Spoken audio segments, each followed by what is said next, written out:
Welcome to the Sphere.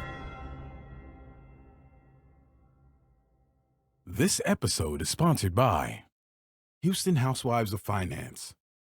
For more information on increasing your cash flow, becoming your own money manager, and to schedule your complimentary personal finance strategy, contact the Houston Housewives of Finance today at 1-844-700-4463.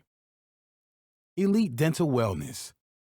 At Elite Dental Wellness, Dr. Ashandra Batiste understands that one of the biggest obstacles is dental fear. The vision at Elite Dental Wellness is to ensure every patient is treated with respect, ultimate care, patience, and love. Call us today to make an appointment at area code 713-789-8680. Looking to advertise? Join the Sphere's vast demographic reach of thousands of people all over the world. Send an email today to advertise@thesphere.tv or call us at area code 832-772-7789.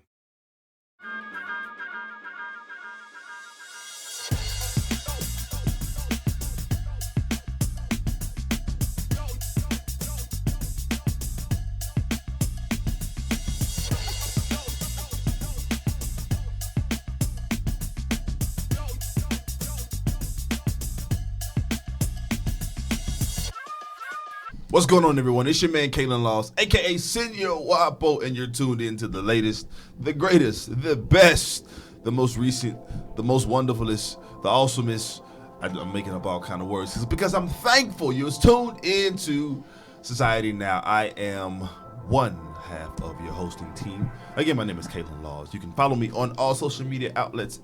The handle is at Senor Wapo. That's SENORGUAPO 713. That's for H-Town Stand Up.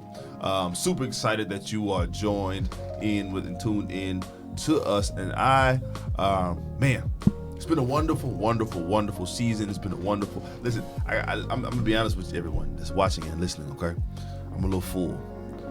So if I do one of these, if you're looking and I pull back, that's because the dressing is still going down.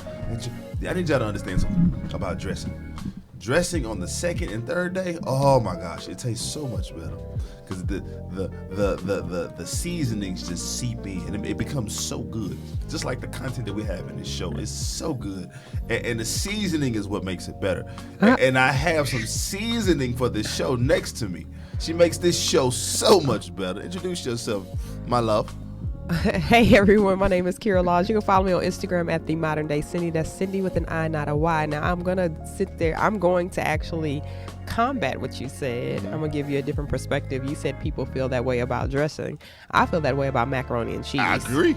You know, you say dressing. I think macaroni and cheese gets better as it sits, especially if you had the cheese to macaroni ratio was just right. Listen, but let me ask you this. And the same thing I feel about yams. Okay, agree. And yams. I'm talking about not out the can. No, sweet potatoes. Sweet potatoes. You know what I'm saying? With a little nutmeg and a little brown sugar on it. You know all what I'm saying? All that. So let me ask you this though: should vegetables be in the macaroni and cheese? Vegetables, and I mean, not for Thanksgiving. I feel like if you do a macaroni and cheese with a vegetable in it, that's called a casserole. Okay. Yeah, or it's cold and it's right. called a what? Macaroni salad. Right.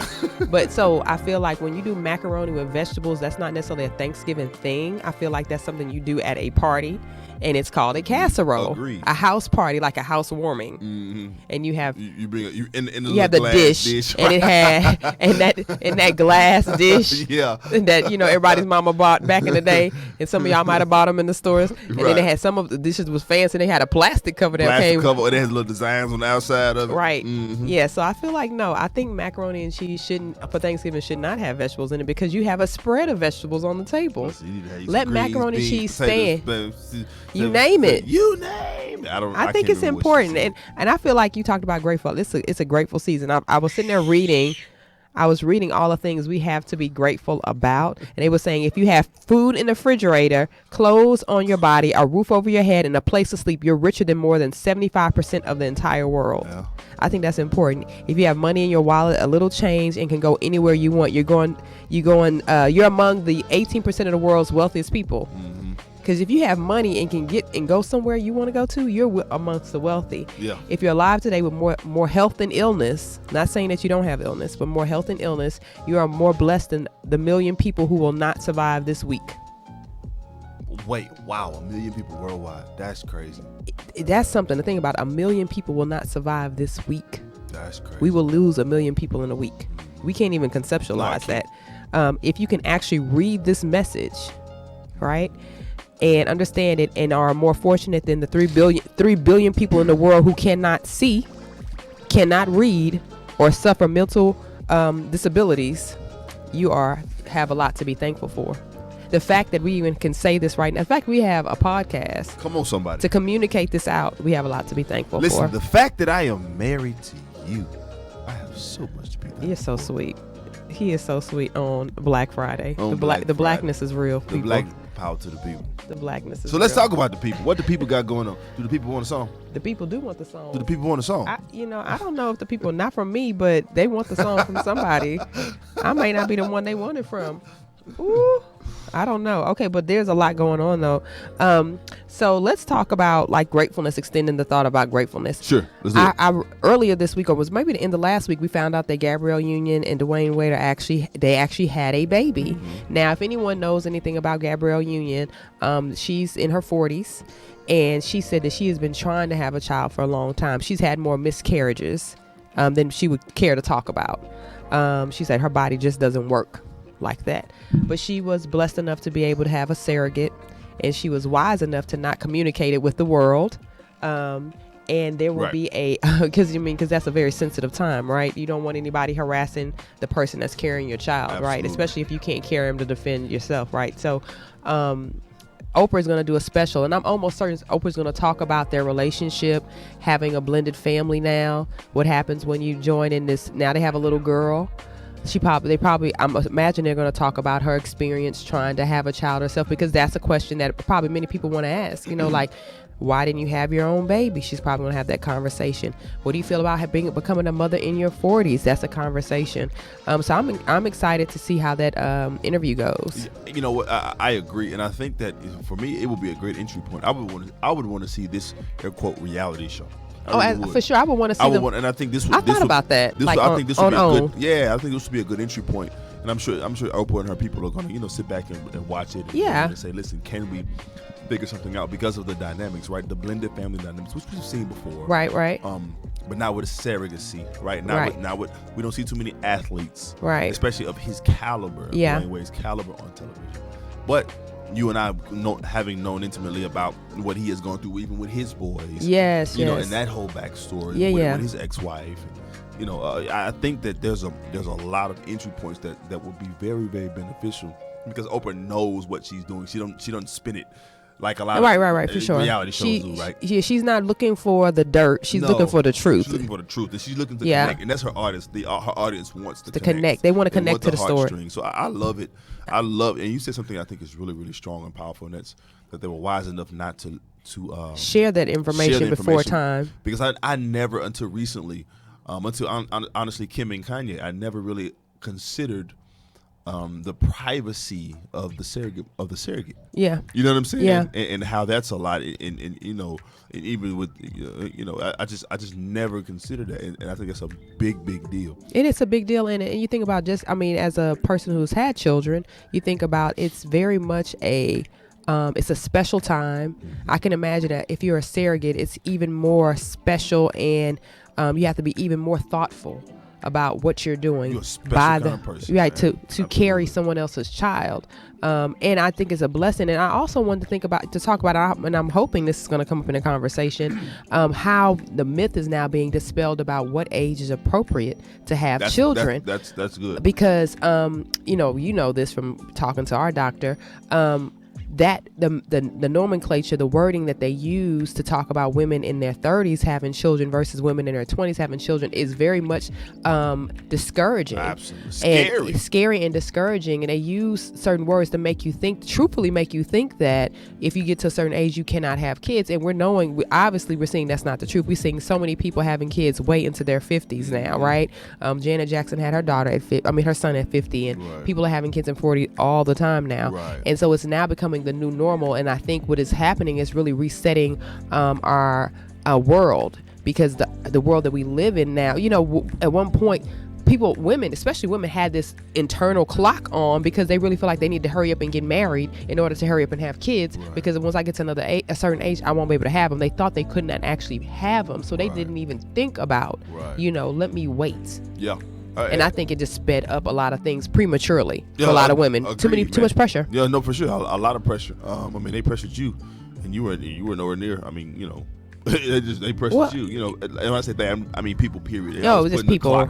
On your uterus, what I mean? I was like, get off my. Yeah, I said it. I did say it. I was like, get off my uterus, man. Like, I'm all good. I'm like, if I'm supposed to have children, I'm gonna have kids, and when we decide, and granted, the kids are the best thing that could have ever happened to me. You know what I mean? Because I feel like it just opens up a different perspective. But I want this conversation to continue where we stop harassing or making people feel uncomfortable, especially women who have not chosen to have kids yet, or who are have not had kids yet for whatever reason, maybe because they're single, and you're like, oh, you better hurry up and get out there. And I've even heard people inside of places of faith, kind of like, okay, well, if you haven't had a kid yet, either you're not going to have a kid, or you need to go out there and do your thing. Like, you're actually encouraging them to step out of their belief system to have a kid because you think that the child is more important than their, Yeah, it's so layered. It's so layered. So I really think that would be, everything that we talked about would be a phenomenal entry point.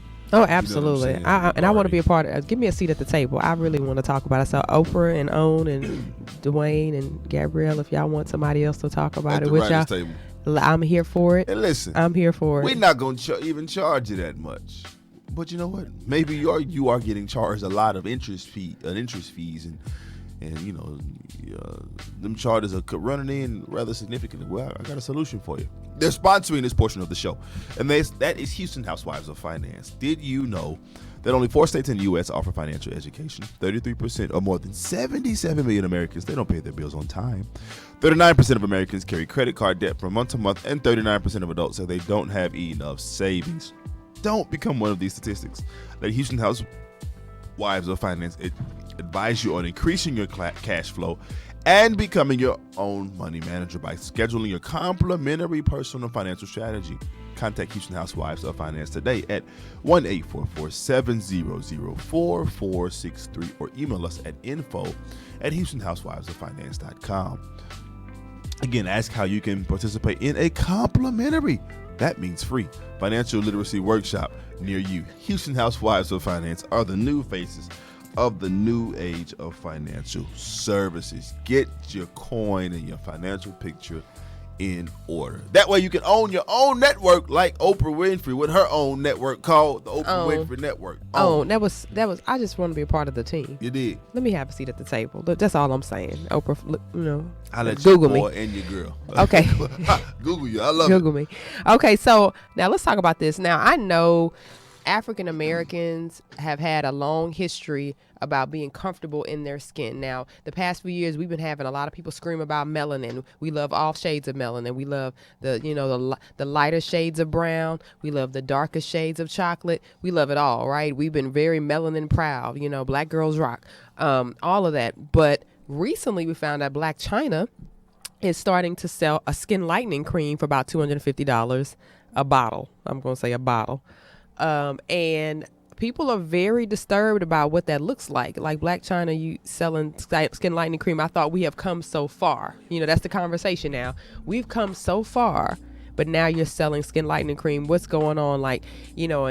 And her, I think one of the things I said, she said something about like the fact that, she has to live. Nobody should be upset by how she chooses to make money. It's her decision type thing. And it's fine, right?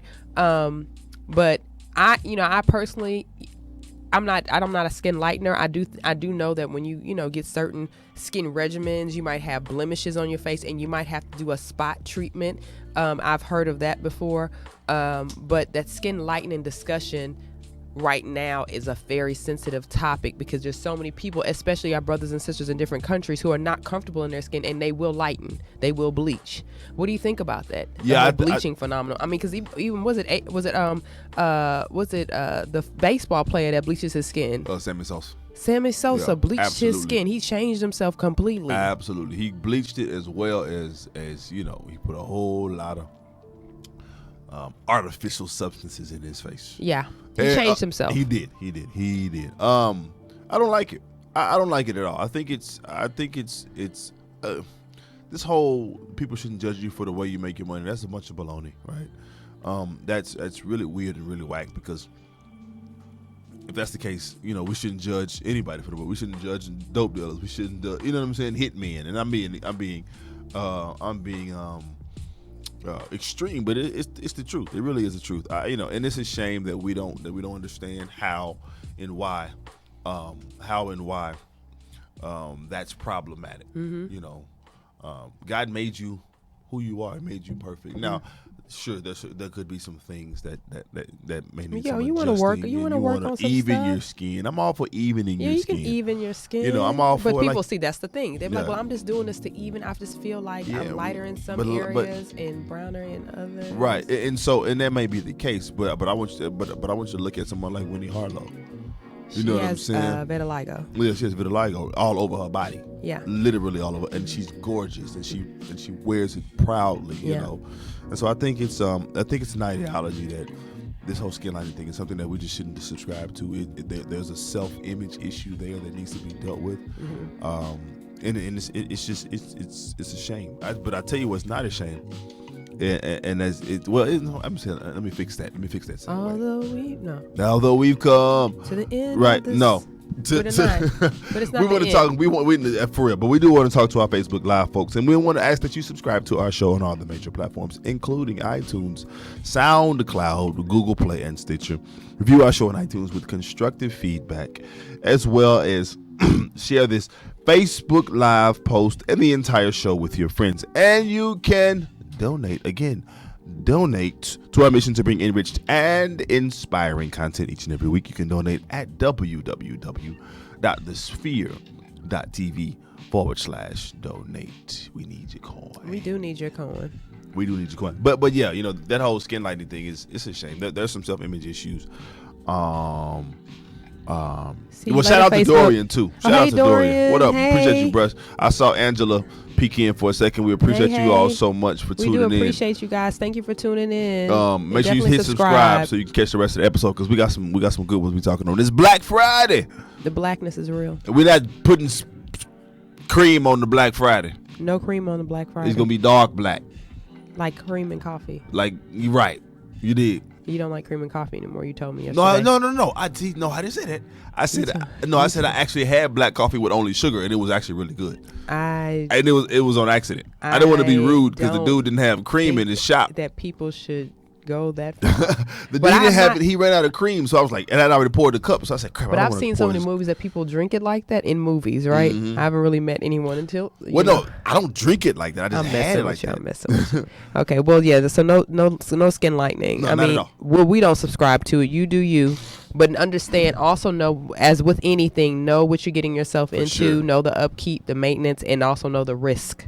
Is very important. Okay, so another thing we need to think about is, post Thanksgiving and the day after Thanksgiving, the weekend of Thanksgiving, people are always trying to find something to do. It's people have they turn up parties and stuff like that. People are doing a lot. Well, there's some movies that came out. And I know last week Creed came out, and Creed was, it's been killing the box office. So shout out to Michael B. Jordan. Absolutely. Right? He's doing it well. Auntie. Hey auntie, listen. If you didn't know anything about Michael B. Jordan until last February, now you know who he is, and now everybody ran to go see Creed. Y'all funny out there. Y'all funny. It, though. But yeah, listen, let that man get his coin. Okay, Jamie Foxx is in a movie, Robin Hood. Viola Davis is in Widows, and she's supposed to be gangster. Got little ones. Go see Taraji P. Henson's voice in Ralph Breaks the Internet. It's a cartoon. Mashallah. Ali is in Green Book. There's a lot of movies that came out, but let's make sure we support our own. Absolutely. Because it's hard for them to get the roles they get, but I do believe that they do pick quality roles. I agree. And go ahead. I'm sorry. No. I do believe they pick quality roles, even the ones that don't get the fanfare. I learned a long time ago that if you're looking for the critics, sometimes the critics will say something is whack and it's actually amazing. But who is the critic? We have not yet got there. It's especially when the critic oftentimes doesn't understand our experience, right? Right. When a movie is written from a different perspective that doesn't necessarily mirror something something in their life or the artwork or the type of art that they subscribe to, etc. Right? I especially love, and they talked about this, and she actually tweeted about this. What Viola Davis was tweeting regarding being open, in one of the opening scenes. Oh, her kissing Liam Neeson. Yeah, her kissing Liam Neeson, but it was, it was talked about a conversation of her with no makeup on, her natural hair, like what a black woman looks like waking up in the real morning, life. in real life, and with that being the open love scene, and it was a passionate, from what we haven't seen it, but it was a passionate, very, what she said in her tweet, air quote, sexualized kiss, and I love that because we don't see that too often, right? Yeah. You don't really see that, especially with a big name. Liam Neeson is a big name actor. He's absolutely a big name. That's the voice. There's the voice. It's taken, right? You know what I mean? Like, it's everything.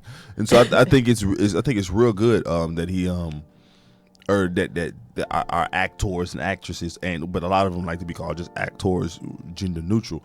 I love that things are happening. Yeah, and like you said, I love the conversation around what was being done with Viola as a role, because one of the things they did have to talk about, or she made very clear, was like, y'all shouldn't be worried about, be able to applaud what she's doing as a leading woman in a movie where she's not playing the master's mistress. She's not playing this role that is subservient. She's playing a powerful woman that happens to be black. Right. And that's what she's trying to get rid of. Like, that role could have been given to any person that wasn't black, because technically the leading man is a white man. But she's trying to, neutralize this color thing, where they start considering us for roles regardless of our skin. Right? So her being able to pull this off is amazing. So I think that deserves a 1 clap. Absolutely. Shout out to our boy Idris as well, because he's coming through with this Bond thing next year as well. Oh yeah, so, and listen, let me tell you, that was big. This has been controversial for like years, because they felt like he should have been Bond. I mean, this man don't even have to fake an accent. Like, why not? He's British. That's all. He's really British. Yeah. He knows more about MI whatever than MI6, whatever, all of that stuff. He knows about all of that. That's his life, right? Agreed. So let's go and get that man one. Anyways, this is another thing. Okay, so Waka Flocka Flame, I know you love let's this. Do it. Yeah, he loves this particular storyline that's about to. So we heard that he said he's leaving. He said he's going to leave the rap game. Jay-Z said he can't leave the rap game, but he says he's going to leave the rap game. Yeah, because I think so. This thing, I think everybody gets into the rap game for the bread and the fame, right? You know what I'm saying? But with Jay-Z, he said that the game needs him. The game needs him, right? Can't leave the game alone. The game needs me, right? That's what he said. He said it. But and it's true, because he's pushing the cultural boundaries of it, right? Yeah. In terms of the arts of it. He's and now the business of it. And I was about to say now, and exactly, I was going to say the art and the business of it. I think Waka never went into it, and never. I don't think Jay fully went into it that way. He may have.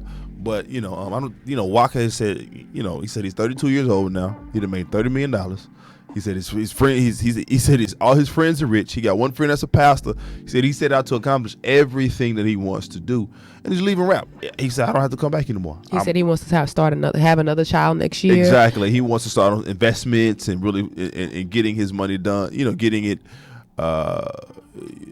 Going the business route. And I feel like I'm okay with that. I applaud that. No, for sure. And I feel like he said this before in the past, and not to say that he didn't stick to it at all. I'm just saying I feel like he's been hinting at this for a minute. Like, listen, I just happen to be this person that y'all see. We've done a lot of things. I think he even said that when he did the reality show, he did it more so because his he wanted to put Tammy on. Yeah, Tammy. Yeah, he was like, it's for my wife. She's making music out of clothing line. I did that for my wife. That wasn't for me. Yeah, he quoted himself, and let me quote him correctly because it's funny. People want me to be hard in the paint, Waka, which is one of his hardest songs. Most popular song is Hard in the Paint. Mm-hmm. He said, but I'm 32 years old. I'm a grown ass man. I just want to be a good husband. I'm about to make a baby next year.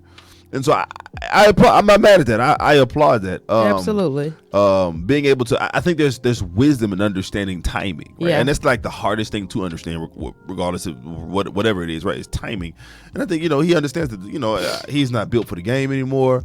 I'm sure he might re-enter at some point and do some tours, but who knows, right? And that's a conversation right there, because what's the point of re-entry once you left?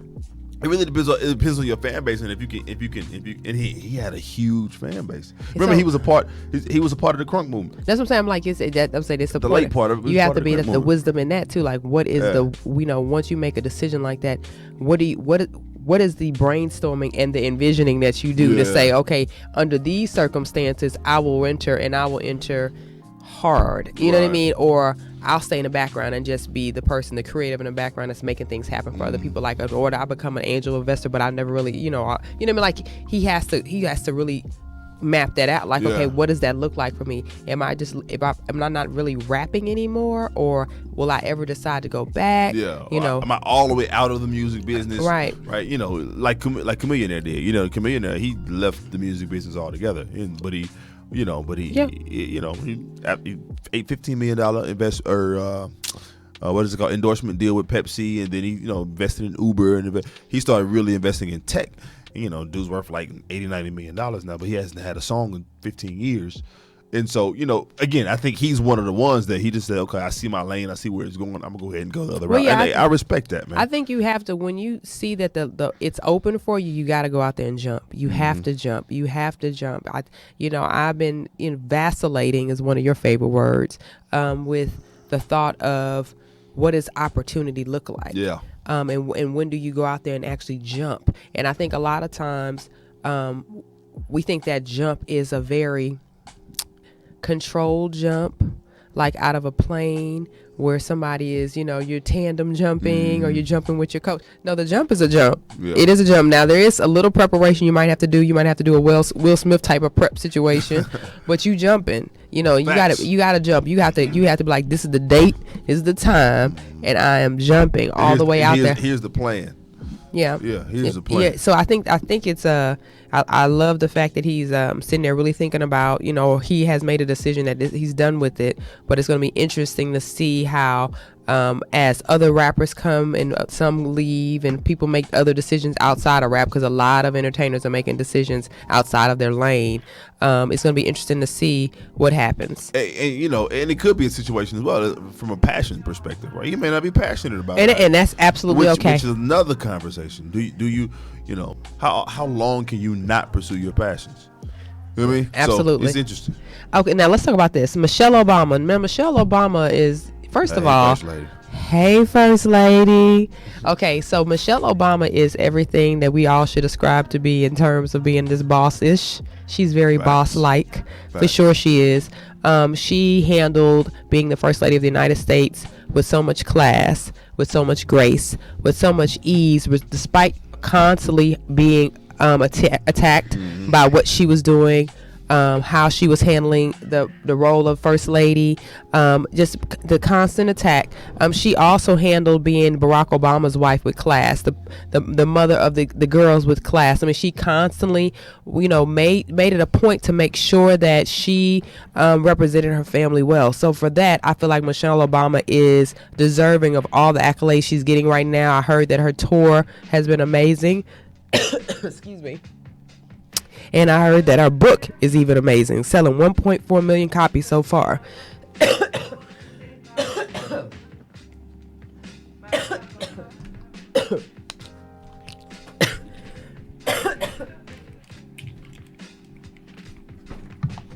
So with that, she is now on the New York's bestseller list. Yeah, she's just sold 1.4 million copies, and I think that's a phenomenal feat. She sold 1.4 million copies in a week. That's crazy. 1.4 million copies in 1 week, and really solidifying herself as a writer. Think about it. What can she not do? Harvard, Princeton first, Harvard second, right? Strong attorney, hired her husband, then supported her husband, his epic run as a senator as well. as the first black president of these now divided states of America for 2 terms.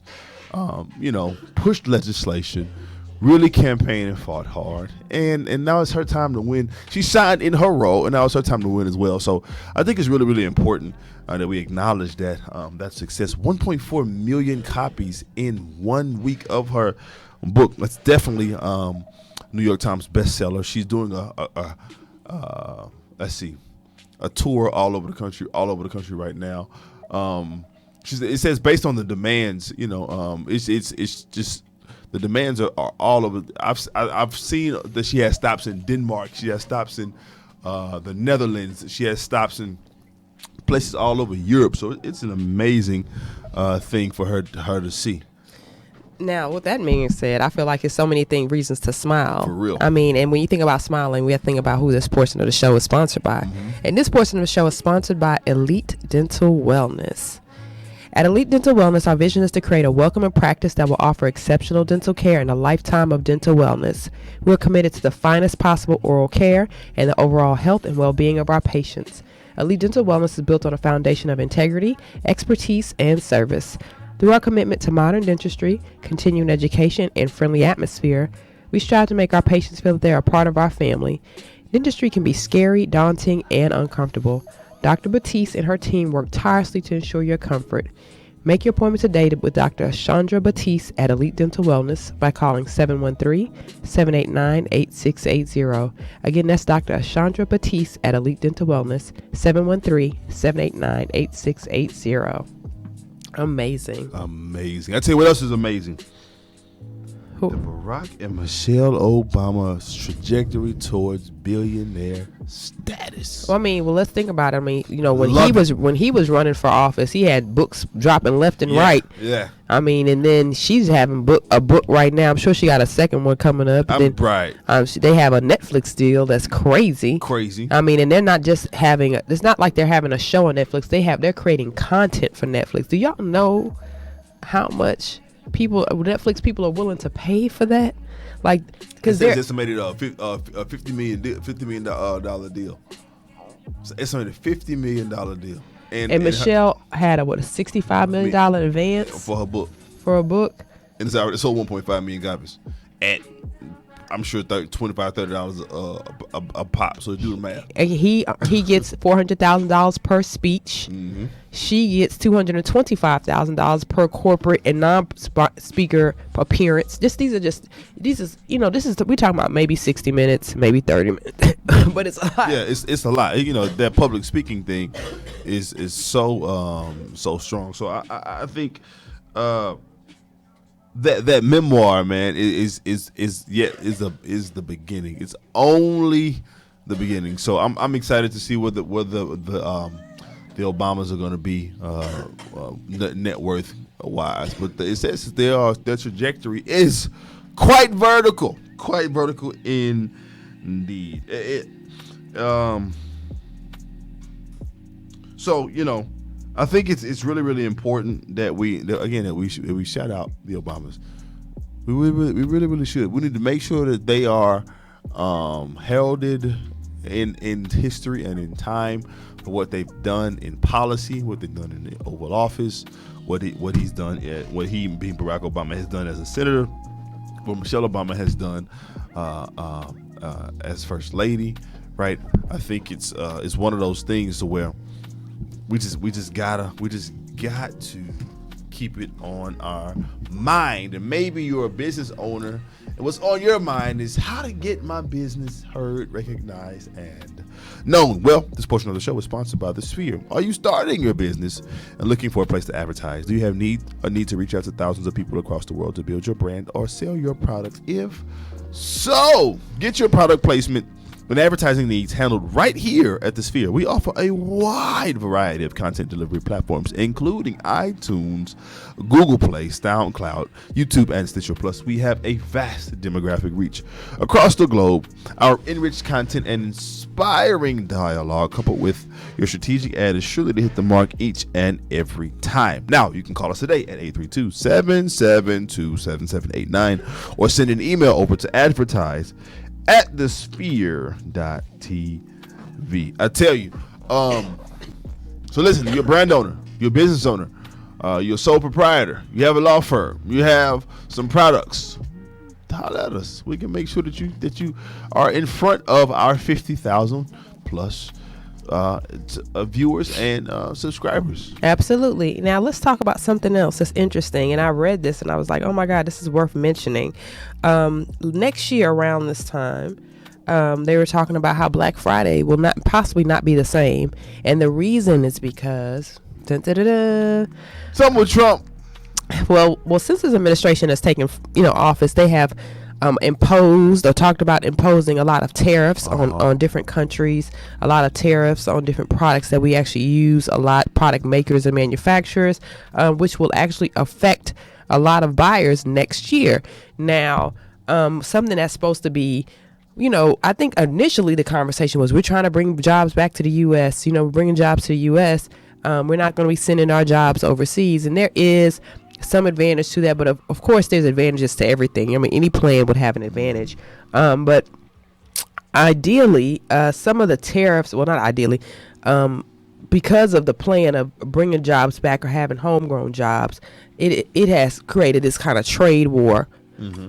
And because of that trade war, these tariffs are really high. Yeah, and so when you look at what a tariff, remember what a tariff is. A tariff is really just a tax, right? And so when they're looking at taxing goods, either these when they want to come into our country to sell and to do different things, to take money out from our economy, because that's what it does, or they want to advertise to the American market, they tax them, and these taxes are sanctions. Some of them are sanctions because of, for whatever reason. Some of them or just they're trying to level the playing field and increase the economy. But I think it's foolish to look at the economy solely as our GDP, our gross domestic product, when the world's economy is where we are now.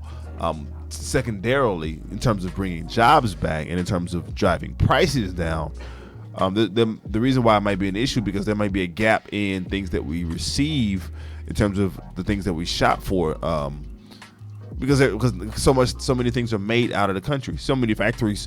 We have leather factories in Mexico. China in Asia produces everything, right? We have even stuff like, just think about it, stuff like liquor, Hennessy and Moet, and these things are being different cognacs being made in France, and certain vodkas being made in Russia, and the list goes on and on and on. So the tariff thing affects. It's not just toy. When we think about made in China, we think toys and potentially clothes. Now it's way more than that. Shoes. There's a huge market for shoes in Spain. And so we have to pay attention to this, because not only would it affect Black Friday, but it will affect retail in and of itself. And I think I was reading across the board. Yeah, for sure. And I think I was reading like Walmart, Coke, different stores, Toyota, Jack Daniels, Brown. They're saying they're already planning on raising their prices, and you got to know that it's not something that's going to skip the consumer. It's going to hit the consumer. Yeah, this consumer always pay. Listen, consumerism 101. The consumer always pays for the price hike. It is what it is. Always. Because the companies have to make their money back, and the way they make their money back is by us as consumers buying what they have. And if Walmart increases its prices, it's the largest brick and mortar store in the world. It's where somewhere in the range, I've seen numbers as high as 50% of Americans shop on a weekly basis. Half the country shops at Walmart in some way, shape, form, or fashion, whether it's online or in the store. So it's interesting. So this tariff is a big deal. It's a big deal. But on a lighter note, I'll make you laugh real quickly. And I want to ha. It's funny. I think it's funny. Talk to me. So I don't really follow. I'm not I love R&B. I've never been a big Tyrese fan as a singer. Never understood. No, I think he has an amazing voice. I'm kind of loyal to what I like, and I liked what I liked before Tyrese came along, and I haven't really picked up a new R&B singer. Now you have a great mix though, Like your mix of underground music is amazing. Like I'm like, oh, who is this person? I've never heard this person. But then at the same time, I'm not a radio listener either. We'll talk about that another time because we're in radio. But let's talk about that. So Tyrese's ex-wife claims that living her life is a full-time job, and for that reason, she needs to get a certain amount of spousal support / child support. Ma'am. Kick rocks, man. Ma'am. What did he say? I give you $14,000 a month. What more do you want from me? Facts. And he said he doesn't mind. You know, he was like, I get that. But she said that. So apparently TMZ, of course, was reporting this, that Tyrese is reportedly upset with the amount of money Norma is spending on childcare. Apparently, during a deposition, one of Tyrese's attorneys asked Norma what she did for 7 hours that racked up that hefty child fee, because she's not working. So 7 hours of daycare times 5. But tell the people what her response was. She said living her life. Man, I couldn't be is judge. What she's doing. I could not be She also explained that she's working on her book and working on her life and running errands. This is an issue because they have a court-ordered child support deal that requires Norma to work towards being self-sufficient. So to me, based upon TMZ's article, and you know what, TMZ actually, I don't always like them, but they do get their facts pretty. The facts are pretty. Yeah, they're pretty. They do their fact really checking. Strong. So I believe about that. I believe what they're saying. If that's the case, to me it's easy. Like this should be clear cut. The judge should say, no, what's going to happen is, this is what's going to happen. He's not going to pay this amount of money. And this is what I hate about child support in and of itself. Period. The system. Period. Is if a parent, there are those cases, right, where once the child gets a certain age, why isn't the money going directly to the child, or into an account with the child's name on that the child can access when they're 18? You know what I mean? Especially if the life is okay. Like, spousal support and child support are two totally different things, right? Right, they are, and one is not dependent on the other. Right, and so, but that's what's whack to me, because when you're 8 years old, you can't spend the money, so the child support and the spousal support, that's too much. Well, I think actually this situation is about the child support, I believe. And I believe that what makes child support a very interesting issue, and we live in Texas, these people live in California. Mm-hmm. We're talking about a whole bunch of alimony. Right, but the issue is that we're talking about the cost of living in California. Well, I get that. The daycare in California now. I don't necessarily think that any child has $14,000 worth of expenses. That just seems very far-fetched to me. And I'm not, I don't know what the expenses are, but I just think that's a little far-fetched. But my issue is, I agree with you. I think that court orders should automatically say when this child gets a certain age, this is what's going to happen. But they don't do that, because technically after age, like for instance 18, you're an adult. It's not going to happen. Right. Some orders say once you graduate high school, depending on your needs or your abilities or disabilities. But your parent in the situation is your managing conservator, right? They're the person that's supposed to be taking care of everything. So the court allows that parent the ability to make decisions. There are some courts that make them send a list of what they're doing with the money. We don't necessarily know if that's the case. This is probably why the deposition is happening. Like, okay, so what exactly do you do? Right. And how do we equate this to this amount of money? Because that can't equal to this. For sure. So it's going to be interesting to see, because I've been a lot of these little cases have been just going too far. When you think about what happened with Blake Griffin, right? It was $240,000 a month is what he has to pay. He's and they weren't even together. Right. They weren't married. Right. Because he got $183 million contract or whatever it is. I think that's foolish. It's exorbitant, man. It's ridiculous, man. These people they've earned their money. Now, I'm all for child support when it goes directly to the child, right? Mm-hmm. So paying for child care, I get it. I don't know how much child care costs in New York, in LA. I have no idea, but I guarantee you it ain't $14,000. It's not. I guarantee you it's not $14,000. But before we leave the show today, I wanted to give y'all a quick little fact. And it's a fun fact. It's a good fact. It's a feel-good fact. Feel good. Dr. Feel Good. Dr. Feel Good. Did you know when you hug or cuddle regularly, certain things happen in your body? What's that? Okay. What you talking about, girl? What thing? Hugs, overall, hugs boost your happiness. So if you are able to give and receive a hug, you should boost your happiness, even when you're not feeling your best, right? A scientific research is showing that basically a good hug is the fastest way for you to get your oxytocin flowing in your body, also known as the love drug. It calms your nervous system. It boosts your positive emotions. It lowers your blood pressure, especially if you're feeling anxious. That's really important. It lowers your cortisol. That's the stress hormone. Yep, right. And for women, it comes. Usually, we see cortisol issues in the belly area. It enables a higher quality of a sleep when you get enough hugs in. And it also might surprise that clearly a lower stress, right? But it says it helps people more to stay together, right? So if your relationship, if you hug more, literally, if you hug more, it might keep you connected more. And that's facts. That's facts based. It was a study that showed that couples who hug more last longer. I think that's special. I'm gonna hug you so tight after this. Good. You should. You should hug me. I'm gonna hug you, honey. I was gonna say something, but it just escaped me. I don't know. I'm gonna give you the hugging of a lifetime. I don't know what I was gonna say. You better hug your husband then. I'm gonna hug you. We want to make sure that we hug all of you guys, at least digitally. So make sure you use those.